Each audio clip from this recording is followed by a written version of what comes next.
Ask the Anabolic Doc, starring Dr. Thomas O'Connor, brought to you by his websites, metabolicdoc.com and anabolicdoc.com. Dr. O'Connor is the author of America on Steroids, A Time to Heal, that is available on Amazon.com, as well as both of those websites of his. He's a contributor to many other magazines, books, newspapers. Anywhere where they need expert opinions on this matter, you'll find some info from Dr. O'Connor. He's joining us today from Fort Lauderdale, Florida. How are you, Doc? You can't hear me? Oh, no. All right. Yeah, but this is like the 20th time I've tried to call. We're having some tech problems. Can you hear me now, Doctor?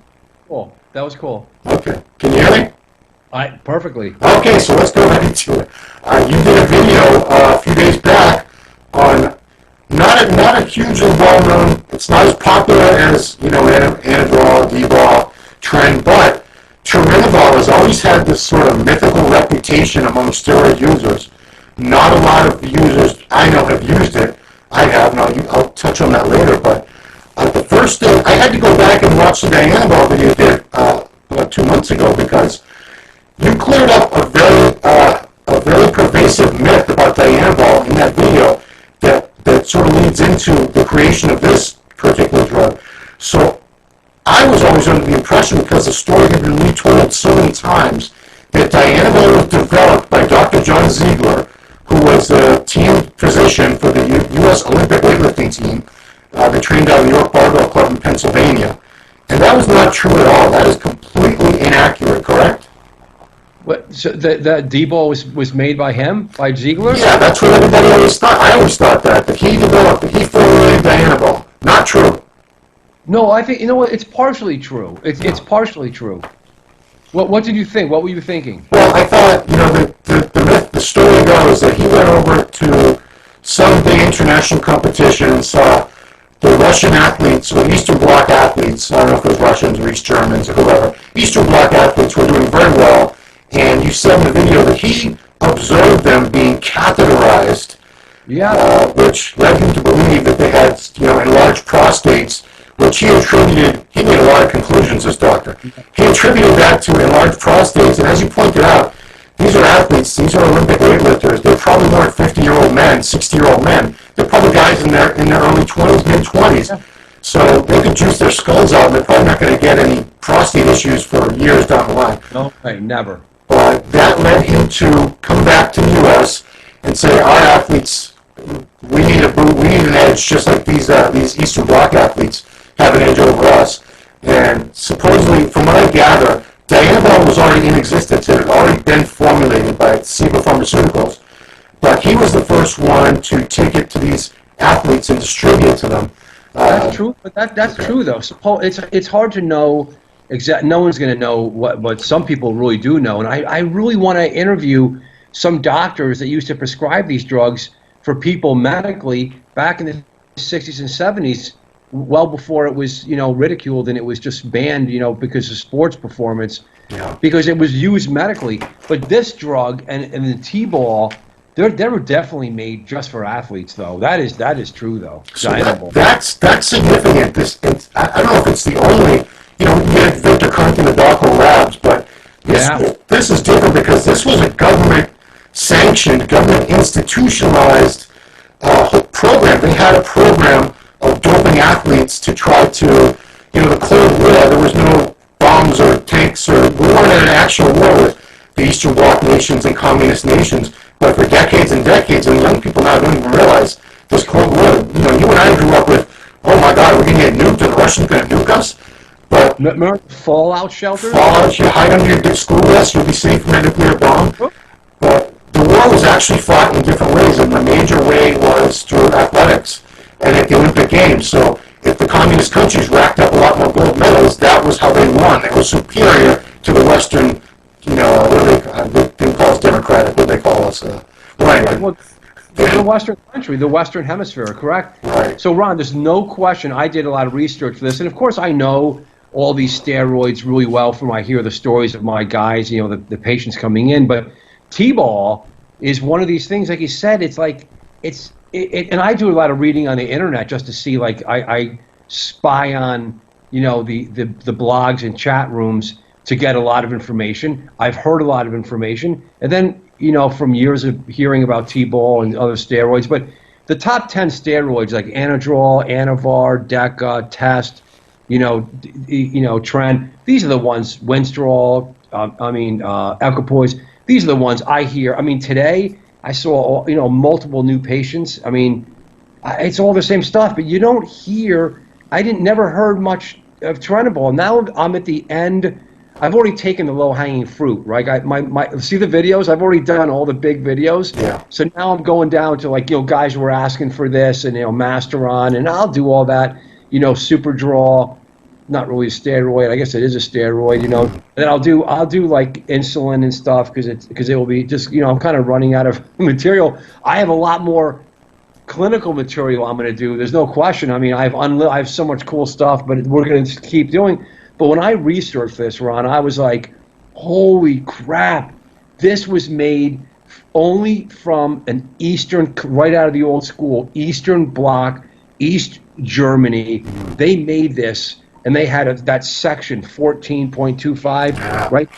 That was a law that said... State Plan 14.25. And this is, you and I both know some people that know people, right? Yeah. Because I'm 50-something. You're up there, right? You're not old, but you're like my little brother. So I've been around, and you and I have been around the top performance people in the world in Western Europe and Russia. I know people. I've heard stories. I'm not going to tell you that I've interviewed some of the swimmers, but when you read into this, it is nothing more than freakish. They lined up children. And they lined kids up, women included, and they were like, they looked at them, they evaluated them, and then they started them into the training programs, and that was nothing else mattered. If you hear about the women that tell the stories, I mean, you can look at some of the high-profile ones where they look completely like men, they have no hair and this and that, but the truth is they did that. Their government did that with this, and they formed T-bol because I'm telling you, and I've heard the people, I've read it, they formed T-bol because D-bol was too strong. And you can't have some chick who's a swimmer, she can't be bloated with all that water. You said that the fascinating thing is they did what a lot of steroid users wish that real scientists and real pharmaceutical companies would perfect steroids to have certain qualities, and these people actually did. They looked at Dianabol. And they said, this is a great drug, but it causes too much water retention. And he said they want to primarily use it on swimmers and gymnasts, and those are two athletes that can't be all bloated with water. Correct. Weightlifters, I guess it's fine if they have a little bloat, but you don't want swimmers all bloaty looking. You don't want gymnasts all bloaty flipping around. Probably not a good idea. So they patented. They changed it up. They added this clostrol. Yeah. It's a chlorine. I mean, why I loved this, what I bring to the table is like the real medical approach. You don't see guys, and there are some guys that I guess do it, but they're not doctors. The chemical properties and the organic chemistry. And I'm no organic chemist, but I had to take a significant amount of it to get into med school. They played with these functional groups, chlorine, put a methyl group here, make that. Come on, Ron. You don't think that's really interesting? That's crazy. The fact. Crazy. They did it in the 1960s. There was no computers. They did the stuff in the lab by tasting stuff, trying stuff. Oh yeah. Back in the 30s, it's true. Talk to any chemist that has the PhD, old school history of chemistry. These are amazing, brilliant, and it's trial and error. Like DMP, it blew stuff up. I mean. So like this drug, they combined those drugs together to get the effect, so it would not aromatize at all. Yeah, that's it. That was it. It was D-bol. It's dry D-bol. Little right? Isn't that cool? That's whole world. Because that's the main complaint that people have with D-bol. I don't know anyone that's used D-bol and didn't love it, as far as the strength and the size gains. But a lot of people. If you have a fuller face to begin with, like I do, I haven't used any oral agents in quite a while. When people comment, "Oh, look at that D-bol face. It's just chubby cheeks. So when I'm actually on D-bol, can you imagine? I look like a chipmunk. Me too. But they, D-bol worked, right? It worked. I mean, you talked about the history. We're going to get into it just a little bit more because it's crazy. You know, these athletes didn't use this drug by choice. The state, you know, they pick these kids out of, you know, they throw them out of the swimming pool and they're like 3 years old. They say, okay, that one's a better swimmer. You're going to be a swimmer. And, you know, that's their life. From then on, they didn't have a choice. That's how communism works. Same thing with gymnasts. They have a bunch of little kids floating around, the ones that were the best at it when they're 3, 4 years old. Okay, you're going to be in our program. So as young as 10, 12 years old, they had these kids, you know, you know, here, take your vitamin for the day, and it was Turinabol. And, you know, you said there's an estimated 10,000 athletes that were dosed or administered this drug. There was a huge lawsuit in the 90s. I mean, this is all history. So who'd they sue? I mean, who was left to sue at that point? I don't think it was, I mean, the lawsuit's kind of my late term for it. They went back and they did, like, reparations. You know, like after the Nazis were, you know, they went back and they, like, you know, they went to jails. People went to jail, reparations, and then people got, you know, compensated. It comes down to money, right? Yeah. And they apologized and they tried to do right. I'm not kidding. This happened in the Holocaust. Yeah. This happened, obviously, in Germany and whole Western Europe, and this is the Eastern Europe stuff. Hey, we're sorry that this state, you know, did this to your children and to you, and I was reading on it, Ron, for hours. I was like, I better start making this video. I read and read and read, and I already, like, I know a little bit, and then the chemistry is always very exciting, but very basic. I just do basic chemistry. This was D-bol. They made D-bol by doing this. Then they put that chlorine group on this one, and then here we go, T-bol. And then I said, you're old enough to remember this. You remember in the 70s, it was like a running joke that East German women swimmers were men, looked like men? I do remember that. I mean, I remember skits on like SNL back in the 70s. It was totally mocking that whole situation, but it was tragic. I mean, I remember looking at a YouTube video maybe a year ago, and I thought it was a man talking. I thought I was looking at a man going around his house, and there were subtitles, and it turns out it was an East German swimmer. She had been Olympics. She had won a gold medal, I think, for East Germany, and you would never in your wildest, I think they had like a stubble, and you were looking at a man. You would never suspect this was a biological female. That's the one. That's like that's the person. I mean, that's the person that there's about 5 that have done interviews and they've done. And I was reading on it, and obviously we want to stay out of any who. And our thumbnail is like a generic thumbnail that there is always there's no copyright on it or anything. And but I was reading all about that person probably and other people. They were not just T-bol was the main one they made. It was world famous, and it just spread around the world because of just the nature of that it worked so well. And then it got into the circles, as you know, and even today. And then, but they were on other stuff. They just didn't want to do test because test is it was going to blow them up too much. And then there was definitely a thought that they didn't want to get caught, so they were avoiding that. Remember that whole thing? Like that actually didn't they got by a lot of testing with that for probably 10 years. Well, as you pointed out in the video, it's an oral agent, and all the orals have a fairly short half-life. Turinabol has a 16-hour half-life, so if you know you're getting to the Olympic Village on, I don't know, Wednesday, you can probably stop taking it on Saturday or Sunday and still pass your test. And still have all the training benefits of it. Especially back then. Yeah. Back then, because they had crude testing, and people still cheat today because the testing stays advanced. Right. But the really interesting thing is, trends use one. This is the only steroid, to our knowledge, that was developed by a legitimate pharmaceutical company, which is from Genopharm in Germany.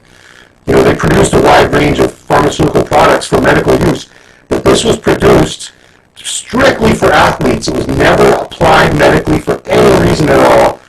But as you pointed out, they tried to fake it and try to tell people we use it for this and that, but it was never used in hospitals or prescribed by doctors. It was purely for athletes. Because I read that. I read stuff that it was never. There was no evidence that it was marketed like when a big pharmaceutical company makes a drug, that costs a lot of money. Yeah. So they want to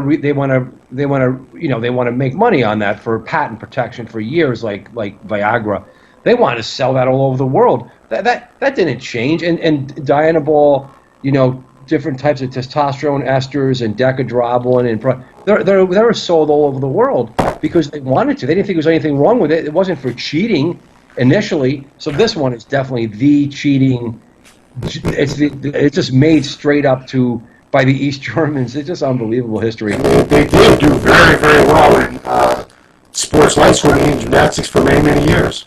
They blew away the world. Again, I don't know what the details are. They blew the world away. Like Olympics, for I think 3 Olympics in a row. They just took gold medals like it was just like peanuts, like it was just like M&Ms. Yeah, and we boycotted. What was it? 84 was the Olympics we boycotted.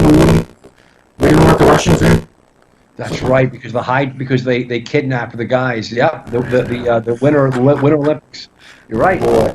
Okay, so let's see. So we cleared up all the myths about it. It was not developed. We clicked the D-bol myth. I really want to make sure we got that because I'm sure if I was succumbed to that myth all these years, I'm sure many, many people out there thought the same thing as I did. And so let's get into some of the more meaty stuff. As you say, it is the test and taking daily. It's an oral agent. It's very low on the androgenicity scale. I didn't know there was a scale like that. It's between 0 and a 6 out of what? Does that go to 100? Yeah, so what testosterone is like the norm. That's the control. That's like 100. Everything. If you look at Llewellyn's book, which rightly so, he has the anabolic androgenic ratings, which is right out of chemical pharmacopoeias. It's back in the 60s, 50s. They did that. They related everything to androgens.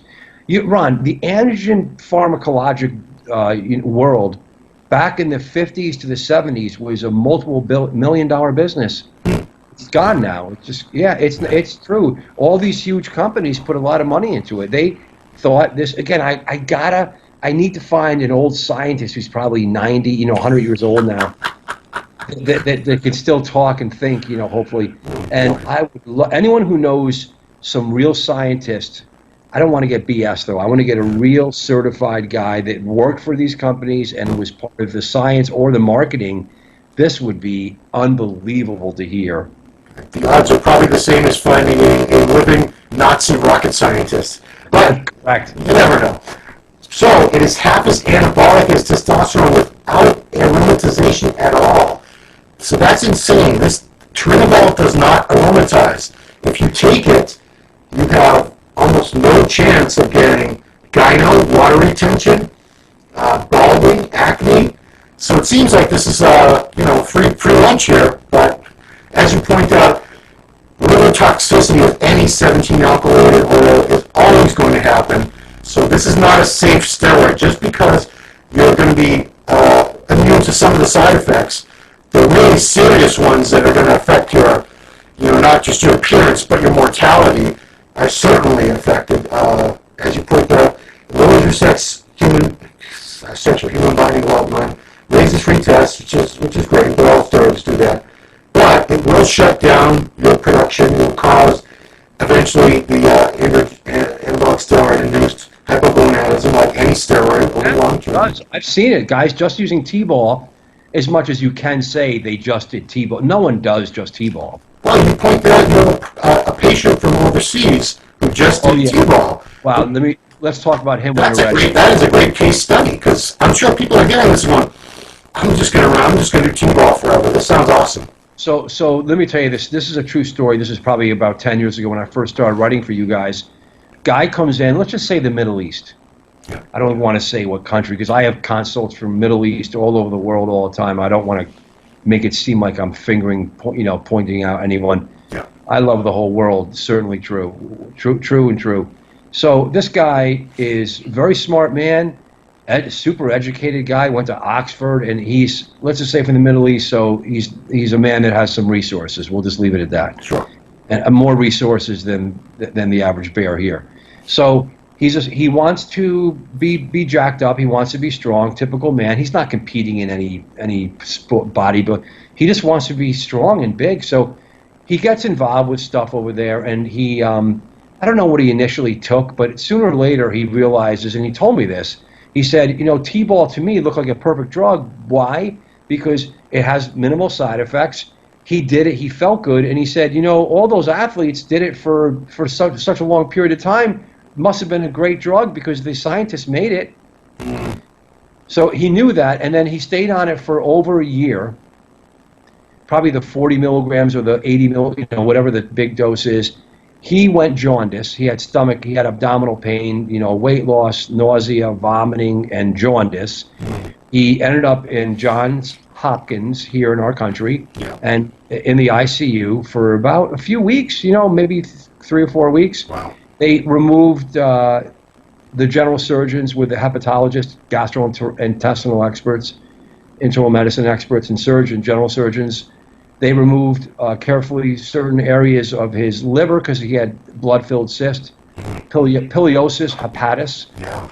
It's the only real case that I ever really saw. I've seen, actually, that's not true. I've seen several, maybe 3 or 4, because no one goes on orals. So, and at least we see in this country, and guys come to see me, they're so educated, they just know better. So he was okay. They cooled him down for a few weeks, and then they try to see if he would be okay without surgery, and they end up doing some surgery. They removed parts of his transplant surgeons did it. They removed part of his liver, and he did well. He passed by me on the way up, leaving the country. He had the entourage with him. Again, he's got a few extra dollars in his pocket, and I did my consult on him. I saw him for like 2 hours in the office, and I told him what we should do and maybe check his testosterone, see how he does, and see if he comes back. I've never talked to this man ever again. Wow. Yeah, I was gonna say, how's he doing? But you don't know. It's called lost to follow up. We tried. I mean, Not even Facebook friends, no.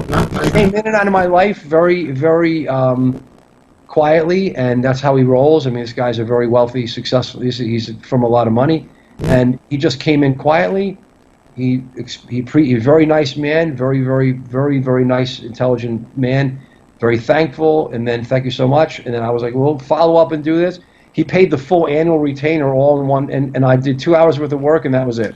That was probably in his back pocket. It was pretty, you know, if you're out there, please contact me if you can. I mean, it was cool, but I mean, he did okay, and I'm sure he's not going to do steroids ever again. I would hope he's probably on TRT at this point. Right. So that's right. So never oral steroids, and he may end up having. I said, you know, at this point, this is 10 years ago or more. Close, yeah, it must have maybe 8 years ago, because 10 years for you guys coming up this summer, and he came on board. The first year or two with me was the most crazy. It's kind of getting crazy again, I guess, but I came out of nowhere, right? So, and he came in, and I said, I think what we're gonna see is your testosterone levels naturally may not come back. No one knew about it. I'm the first guy to discover this stuff with the guys up at Big H. Yeah. And now it's full blown. Like, every man comes into me now. I mean, if he's not just cruising, and if he comes off, which I don't recommend guys come off, go see a doctor before you come off, because you're going to feel like garbage. If you've been on for years, why would you do that? We don't ask people that have depression to stop their medicine to make sure they're depressed. That's unethical. It's like telling a diabetic, why don't you stop your insulin for a few days? Correct. See how your body does. It's 100% correct. Well, maybe did. So I guess it's not quite true. I've won. No one's going to argue that now. But 10 years ago, you know, it's like I was saying the world is round, but it's flat. You're heresy. Yeah. So, you know, they were, you know, putting me in shackles, but I got out of those shackles. I don't know. So I will tell a little bit about how it's been Turinabol on the underground scene. It's not a widely used agent. It's not easy to get. I remember someplace in Turkey, people getting it out of Turkey of all places for a long time. But no, as you pointed out, it's never been produced since, was it 1996 or something? That company stopped making it when they sold, you know, well over 20 years ago. So it's never been produced. It hasn't been produced. If you're getting it, it's not by a legitimate pharmaceutical company. It's some underground lab somewhere. But it's not. There's not a huge demand for it. There's other, you know, people will take D-bol. If they're worried about water bloat, they'll use Anabolic or they'll use Turinabol or something like that. But my experience with it was not intentional. I did not know I was taking it because about 14 years ago, Gaspar Nutrition had a product called Halidrol 50. This was their, I don't know if it's top selling product of all time, probably not,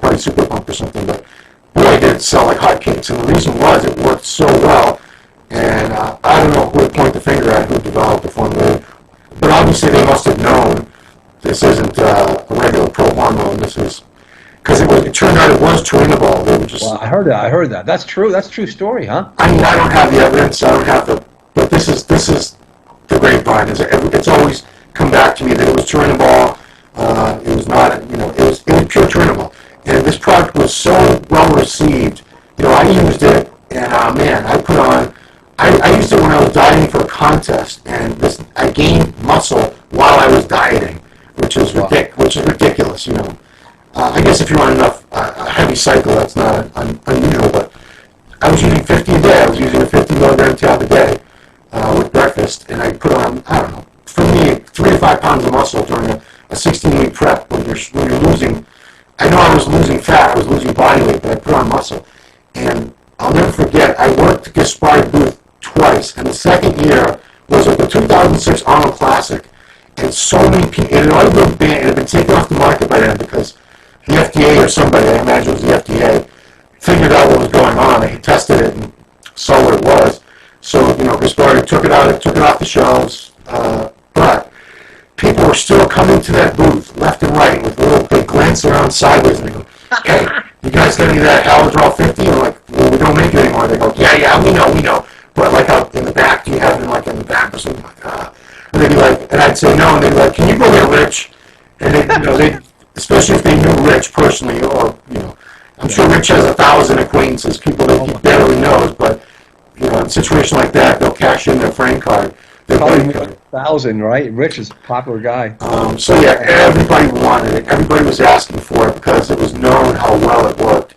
So I loved it, and somebody at the company is no longer with the company. I'm not going to say who, but I think he was one of the people that had a hand in formulating it.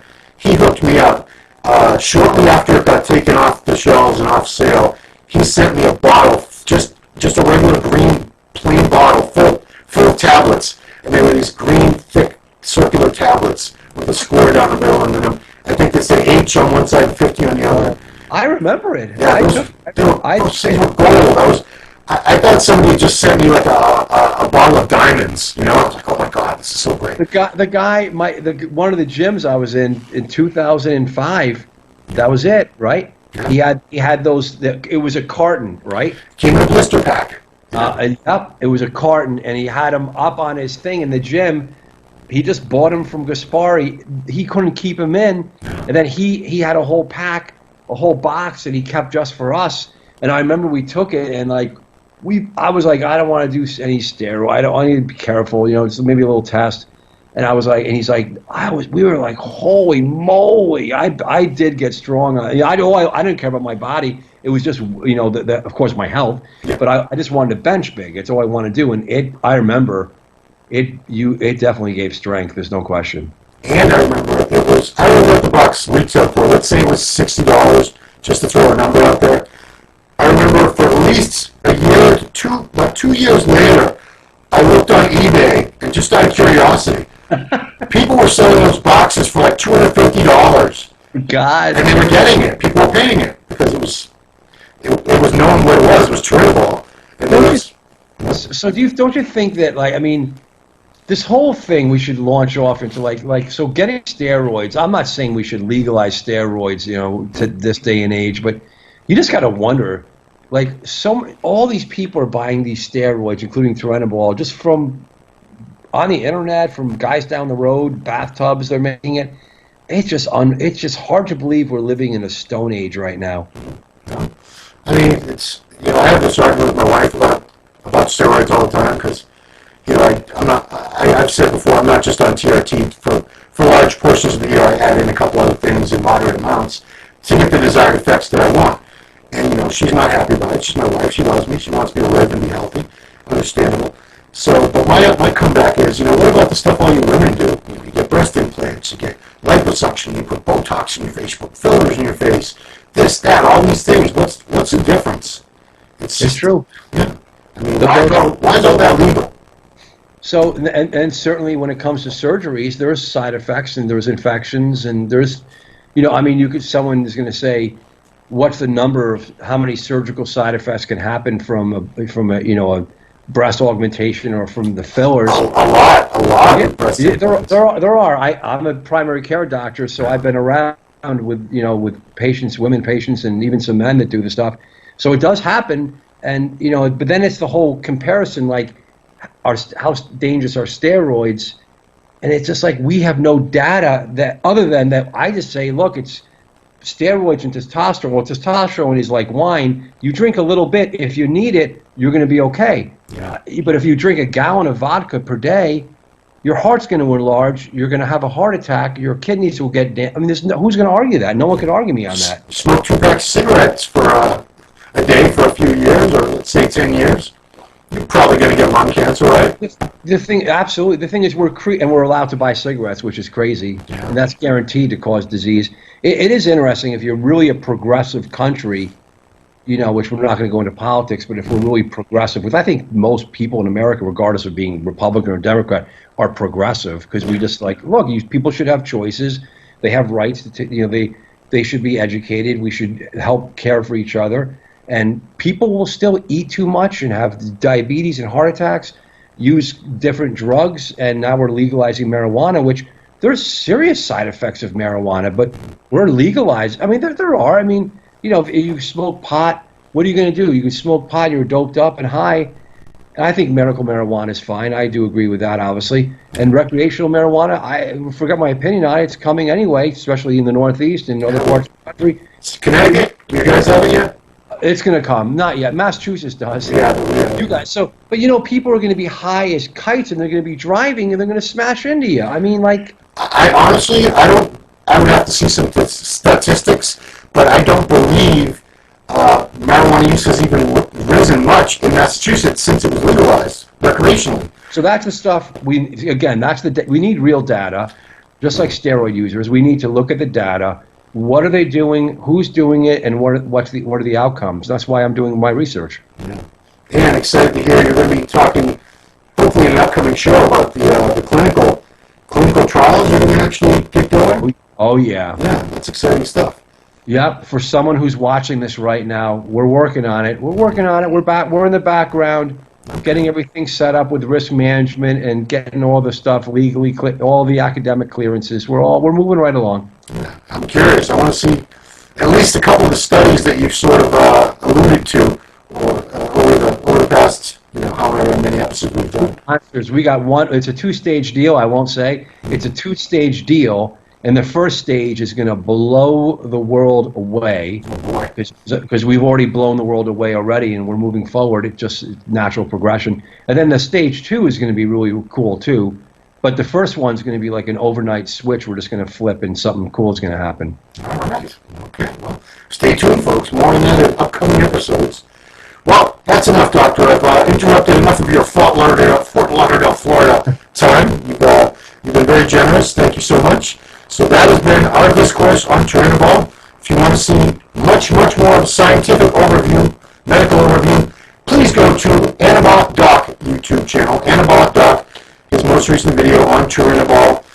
It's annotated. It's got table of contents at the beginning, as usual. Because what's your web guy's name again? Alex does a phenomenal job with these things, the graphics and the captions and everything. So check that video out on the Anabolic Doc YouTube channel. Be sure to check out Dr. O'Connor's websites, metabolicdoc.com, anabolicdoc.com. And I got to say this because every time we do one of these videos, someone's like, how can I contact the doc? Go to the websites. There's something you click on that says contact, and there you go. You're off to the races. And yeah. That's it. So, Dr. O'Connor, thank you so much. Appreciate it. The time, the wisdom, all that good stuff. Thank you, Ron. Thank you, Steve Blackman. Thank you, Muscular Development, all you guys. I appreciate it. We're coming on 10 years this summer. We're going to have to do some celebration, something big. You're probably going to get a mug. So, okay. That's what I got. So, thanks everybody for watching. Ask the Anabolic Doc, and we'll see you next time.